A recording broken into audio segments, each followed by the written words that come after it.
This is another episode of the vetting process. Today I'm here with Tony Zani. It's great to have you here. Hey, thanks. Thanks for inviting me. Do you want to tell us a bit about yourself? Okay, I'm running for the Utah State Board of Education in District 11, so that covers the southwest quadrant of Salt Lake County and a little western sliver of Utah County, which is the county south of Salt Lake County. I'm a teacher. I've been teaching for 20 years. Right now I work as a literacy specialist in a high needs school. So I do teacher training primarily. I work with teachers and help them with how they teach reading and writing to the kids. Sometimes I work with kids directly. I used to be a classroom teacher before I did this. I have a master's degree in school administration, so I'm licensed to be a school principal if I desire to do that. I just like my current job a lot, so I keep doing it. I'm a national board certified teacher, and I mentor other people working on their national board certification. That's the highest level of certification for teachers. I'm an Army veteran. I was in the Army for 10 years. I'm a father. My son is a high school senior this year. We've been in Utah public schools, kindergarten, right through 12th grade. So I've seen it all from a parent's perspective. I've seen it from a teacher's perspective, working in the school system. And I've got that background in public service, working as a teacher, being in the Army. And sorry, what initially got you into politics or initially made you want to run for school board? Okay, last fall, last year I joined a fellowship. It's called the Hope Street Group Fellowship, and it's for teacher leaders to help develop leadership. And we were at a meeting last fall, and a state senator came and spoke to our group. And she had been on the state school board before she became a state senator, and she's a teacher herself. And she said, more teachers need to run for office. More teachers need to run for school board. And it just so happened that where I live, our state board member had just resigned. So she moved out of the district, she left the position. And the governor appointed somebody to finish the term, which ends this year. And the senator, her name's Kathleen Reeby, she said, if anybody lives in that district, you should consider running. And I said, well, I live in that district. And then I thought, you know what? Okay, I can do this. If you can do it and other people can do it, it turned out to be a more challenging process than I thought to even get this far, to get on the ballot. It's not easy, and you have to start long before the election. I started this process in January. But just being encouraged by someone else who said, well, you should do this. More teachers should do this. And I thought, well, golly, I'll do it. And so you said you started this in January, and obviously a lot has changed between now and then. And so I'm curious as to how the pandemic and what's been going on as far as that has affected your work and what you do. I was very fortunate. I made the decision to run back in the fall, and I had nobody helping me. I didn't know anything about this process. So I just did what anybody would do. I went to Google. I started Googling, and I found out the Lieutenant Governor's office in Utah is in charge of elections, but they hadn't posted information about the 2020 election yet, back in the fall. But it had like a website said coming soon. So I kept checking back, and kind of toward the end of January, maybe third week of January, I checked, and it had a candidate booklet, essentially, like, these are the steps to run for office. Here's how to do it if you want to run as part of a political party. Here's how you do it if you want to run as an independent. And at that point, I was already a little behind because that booklet had come out 3 weeks beforehand. Turned out I needed to go gather signatures. And I had to get verified signatures from people that live in this district and submit them to the county clerk before, I think, March 19th. So me and some of my friends are just knocking on doors, just walking. And it takes a lot of knocking on doors to get those signatures because a lot of people don't answer their doors. So we're canvassing neighborhoods and we're greeting people, and not everybody wants to sign. They're suspicious of signing something. But I was very fortunate that we got that done before the pandemic hit. And I remember I went to the county clerk's office to turn in that paperwork, which is back in March. And that's when things were just starting to shut down, when we first had the big shutdown. So I just squeaked it in. And then after that, people didn't want anybody going door to door. So I've really focused my campaigning online. So I've done a lot on Facebook and a fair amount on Twitter and Instagram and online advertising. And people are driving less. So I have signs and I go out and stand on street corners and wave at people with my sign. But it's been a primarily online campaign, a lot of Facebook Live, a lot of videos, a lot of emails. People just don't, and I've done some events at parks, right, where I'll reserve a pavilion at a park and we can be outdoors in space and I can talk to people. But this idea of getting to know people, you know, go shake their hand, go knock on their door, go talk to them, go meet them at, like I tried to go to PTA meetings, which is a typical thing a school board candidate would do. You'd go to a PTA meeting and, hi, everybody. They're not having them in person. So it's been more challenging because I think people want to meet who they're voting for. Absolutely. And now I have a couple of questions. Just last week, there was a debate between you and your opponent. Yeah. So I have a couple follow. I watched that. Great job, by the way. Thank you. I have a couple follow-up questions about that. Okay.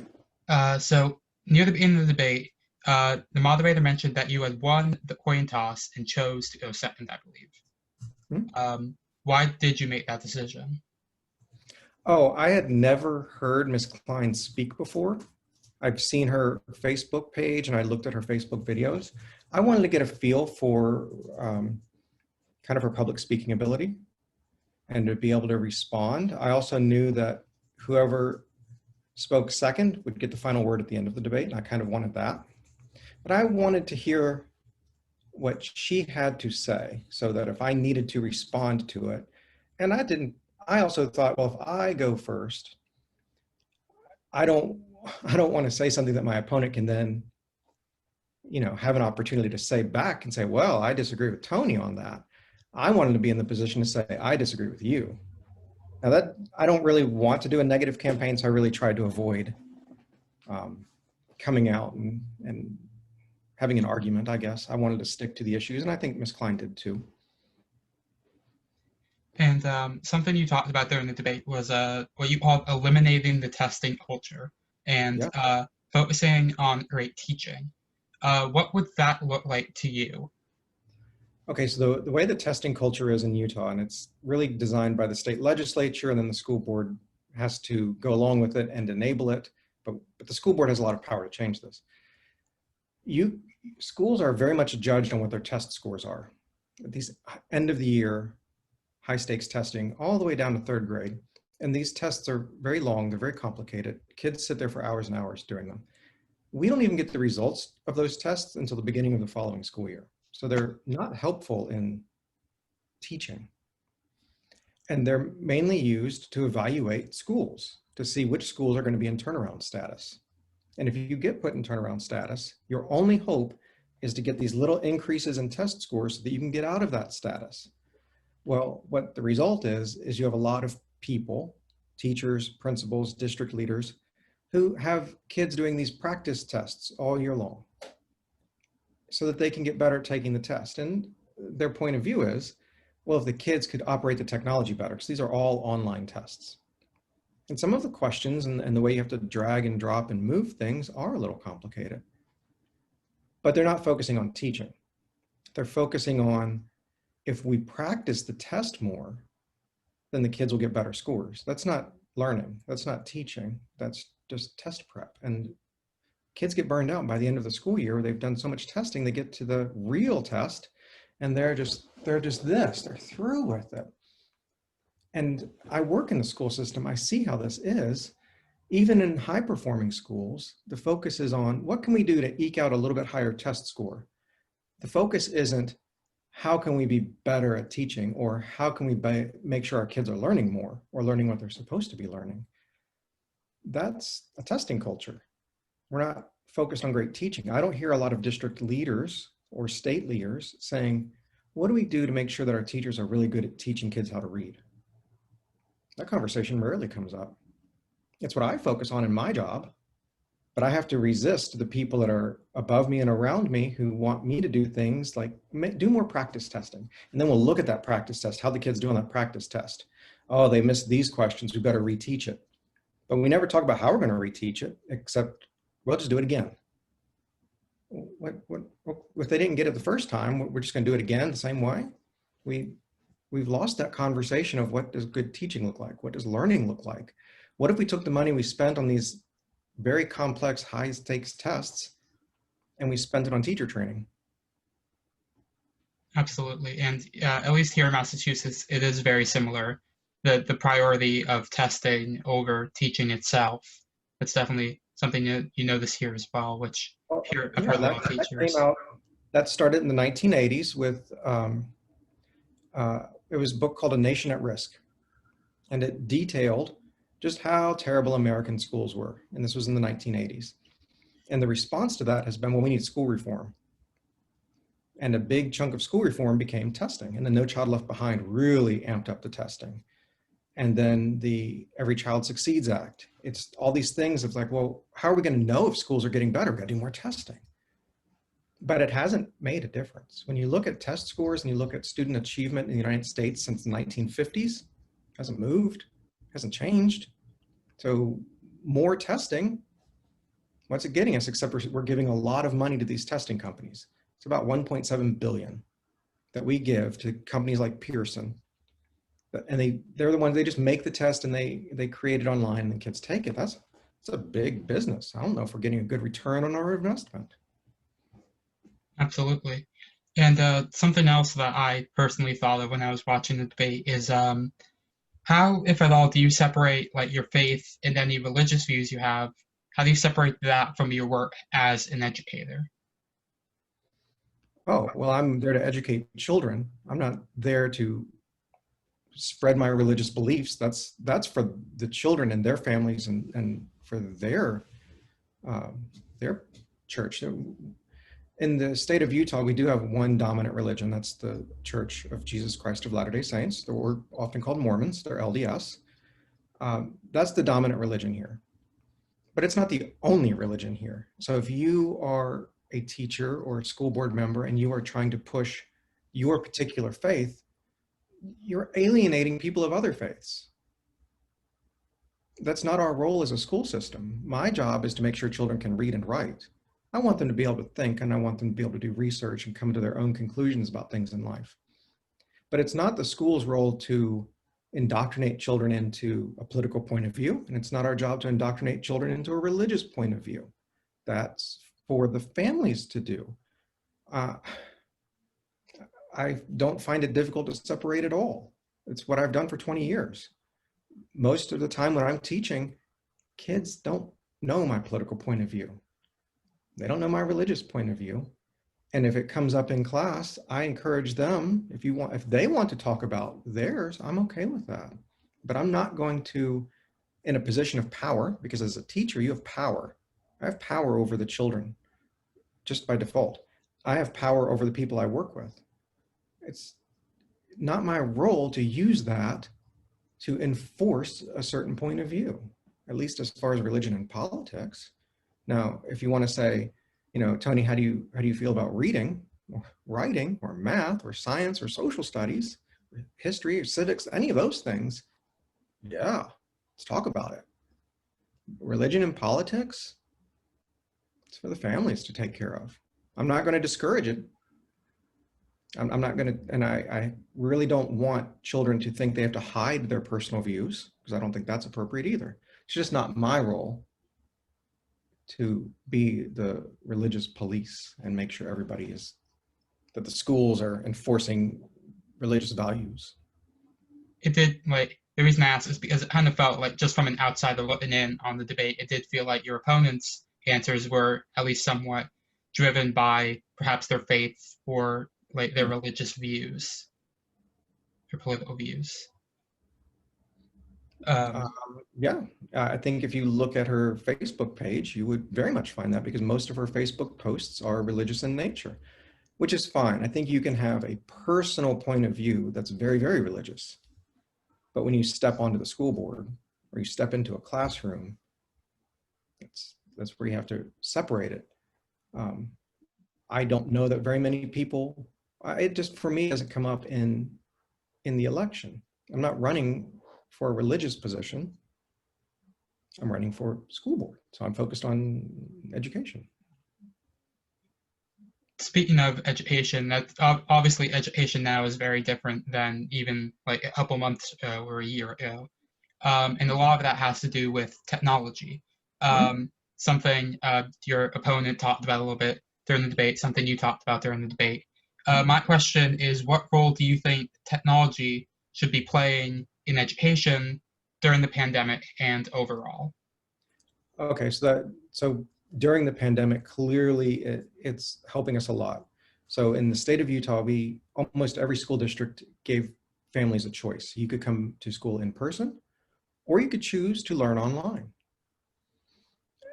We have one district, which is Salt Lake City, which is our most urban district. They're online only. They're 100% online. It's giving families an opportunity to stay safe if that's what they choose, that they can not send their children to crowded schools. We have the most crowded schools in the country here. We have the highest class sizes in the country here. Um, for many years, my child rode a school bus that was standing room only, and it was a big bus. So the seats are packed and kids are standing. So I can see where it's really, really good that we can offer the technology that you can learn from home. Now, after the pandemic, uh, man, we need to keep on this for a variety of reasons. One, we have online charter schools in Utah, where and they've been there for years. School districts should be offering this as an option, so that you could enroll in this local school district and choose to do online learning. So you're almost getting this homeschooling experience, but you're still connected to your neighborhood school. And families and parents can have this greater kind of feel of homeschooling, but somebody else is putting together the curriculum for them. And you know it's a vetted curriculum. Boy, there's some districts in the country that have been using online learning to deal with snow days. So that instead of having the kids take the day off and you have to make it up at the end of the year, the kids have the technology and they just, no, it's a snow day. We were going to learn online. Oh, brilliant. We should take advantage of that. Um, think about substitute teachers. It's one of the most difficult things we deal with is it's hard. We have a teacher shortage to begin with. So you can imagine that there are often times we can't find a sub, especially during flu season. You get multiple teachers sick at the same time. You can't find enough substitutes. Well, what if we had some online learning prepared where the kids could still come to school? I think if a substitute teacher knew that they weren't going to be walking in 5 minutes before the kids trying to figure out what to teach that day, which is a very difficult thing to do. Could you imagine if you're a substitute teacher, you walk into, today you're teaching third grade, tomorrow you're going to be teaching 10th grade, right? And you're not getting there that much before the kids, and you're trying to look at the teacher's lesson plan and figure it out. Well, what if the kids could still come to school and do online learning for the day, and then the substitute teachers uh, are not on the hook for this, trying to manage the children and figure out, well, okay, today I'm substituting in 10th grade English. What am I supposed to do today? I think that would actually go a long way to solving our substitute teacher shortage. Uh, Absolutely.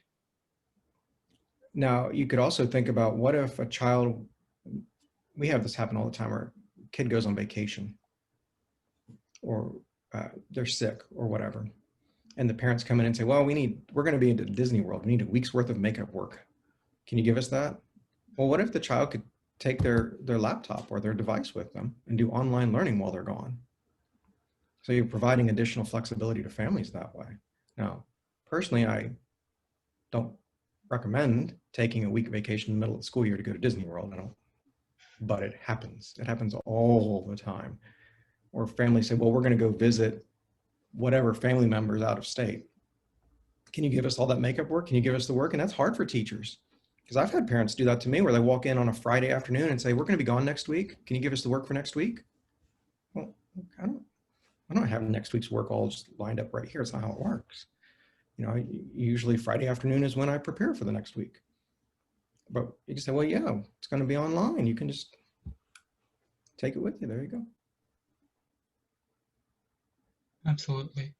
And my last real question here is something your opponents put under in the debate. They talked about natural families, Hmm. and at the response of a question from the audience today, she sort of admitted that like it was meant to a natural family is meant to be like one mother and one father, which Yes. of course excludes foster families, single parent families, people living with grandparents or aunts or uncles and stuff like that. How will you try? How will you make students feel accepted and included, regardless of home situation, when you're on the board of education? First, we need to make sure that we are caring for and educating every child, every single child. And it's not the school board or the teachers or anybody else's job to dictate what your family should look like or to make you feel bad because your family doesn't look like these other families. Not our role. In fact, our role is to promote diversity and make sure that people that so there's a saying that we have in the language arts world in reading. You can read a book and it can be like a reflection of your own culture. And there's a lot of books that you read it and you're like, oh, it's like me. And then you can read books that are what we call a window, and you see into another culture, you see what it's like for other people. We need to have more of those kind of windows where, because a window for me is a reflection for somebody else. If it's always reflecting me, then what about someone who's different? So you do have different families. So we should include um, books and curriculum that is reflective of all of our children, of all of our families. If you're only teaching, this is what a family looks like, and if yours isn't that way, that's not right. And especially when you think about the children in our schools are there to be cared for and educated. And they should feel loved and welcomed no matter what. And Absolutely. I do not want curriculum that is so reflective of one thing. This mom, dad, children. Well, I came from a divorced family. My parents got divorced when I was little. So what about that? And we do have a lot of kids in our schools that come from single parent families. We have kids in our schools that have two parents that are of the same gender. So they should be accepted and included and see curriculum and books that reflect that. And it doesn't, there's this misconception out there that somehow, if you read a book that includes a same-sex couple, how is that bad? I just don't see the downside to it. It, it's something I don't understand. I don't think the school system should come out and say, oh, same-sex couples are better than anything else. That's a judgment. We shouldn't be doing that. But we should be inclusive in making sure that our children see and understand and care for, because otherwise I think you end up with one group of people that's alienated, and then another group of people that feel like it's okay to bully other people. Oh, you're not like me, so I can bully you. Instead of developing that understanding and empathy, which is what you get when you have that exposure in the curriculum and the books you read. Absolutely. All right. The what you're about to see is the result of me not really explaining the lightning round at all. I've done so many of these interviews, I don't know how I managed to make that oversight, but we had a nice conversation, so I decided not to cut it. Here's not necessarily a lightning round, but you know something similar enough. I'm very much in the No, more climate clever. change is real. No, that's real. It's human caused. We need to get it under control, even if you don't think it's human caused. Okay, let's say you don't think it's human caused. That still doesn't excuse us to pollute the heck out of the environment. You can't, we shouldn't, like where I sit right now, in my home, I look out the window and I can see oil refineries clearly polluting the air. Come on. Even if you don't believe climate change is human caused, You should still believe that we should take care of the earth. I'd like to have some clean air to breathe. However, yeah, climate change is real. It's human caused. Go look at all the hurricanes that are happening. We've been hearing about this for a long time. So one way or another, let's start cleaning up our act, literally. Second issue I have here is the woman's right to choose. Mm. So I get a little disturbed when I see a group of men sitting around making laws about women's rights. That's bothersome. I do think women should have the right to choose. There should be reasonable limits on that. But I don't think very many women are going and getting abortions because they're excited about it.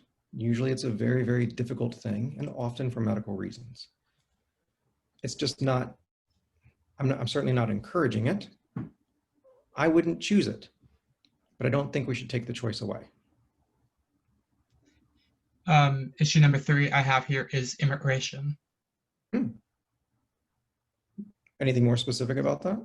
Yes, thoughts on, I guess the thing most people talk about is the southern border and how much border patrol should be provided and how we handle illegal immigration. My observation has been that most families coming here are trying to escape something really horrible. They're escaping war, they're escaping brutality. We should be more compassionate toward those families. There are also bad people coming across the border, and a lot of them are just sneaking through at the checkpoints. Yes, there are some bad people, we need to deal with that. But we need to separate out how we deal with families escaping a horrible life and be more compassionate and say, okay, we're going to grant you asylum and we're going to treat you decently because this is America and we can. And then people that are sneaking across the border because they want to commit violence, they want to bring drugs into America, yeah, we should be pretty harsh on them. But let's separate it out, not have this blanket, we're going to build a wall. Come on, the wall isn't going to stop the bad people from coming over. They're going to dig a tunnel under it. They're going to throw a ladder over it. That's at best going to stop families that are trying to escape a horrible life. So let's do this reasonably. Let's do it with some thought and some compassion. Issues 4 and 5 I have here kind of go hand in hand. Police reform and the Black Lives Matter movement. Okay. I think the Black Lives Matter movement has been misunderstood by some people because I hear people saying, well, you should say white lives matter, or you should say all lives matter. And I think they're missing the point that too many Black people, too many people of color have not felt like they've mattered. That's why it's important, because you have this huge segment of America that feels like they haven't mattered because they've been treated poorly. They've been treated badly. Well, let's listen and let's deal with it.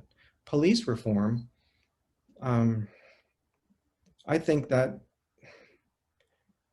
yeah, that needs some work. I think we need to take a look at police training, just like we would look at teacher training or firefighter training. Are we doing the best thing for our society? If your first reaction is you have a gun and you're going to use that gun, that doesn't seem right. When I was in the Army, and I was on my deployment, we were pretty strict. And if you fired your weapon you better have a good reason.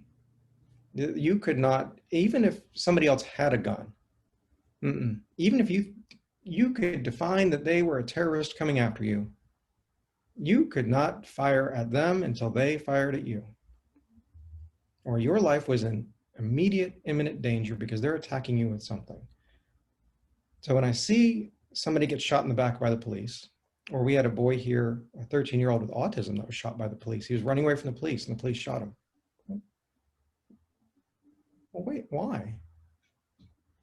Yeah. A police force that has perhaps more compassion and more understanding of things. And look, if you walk around with a hammer, I guess you use a hammer. If you walk around with a gun, I guess you use a gun.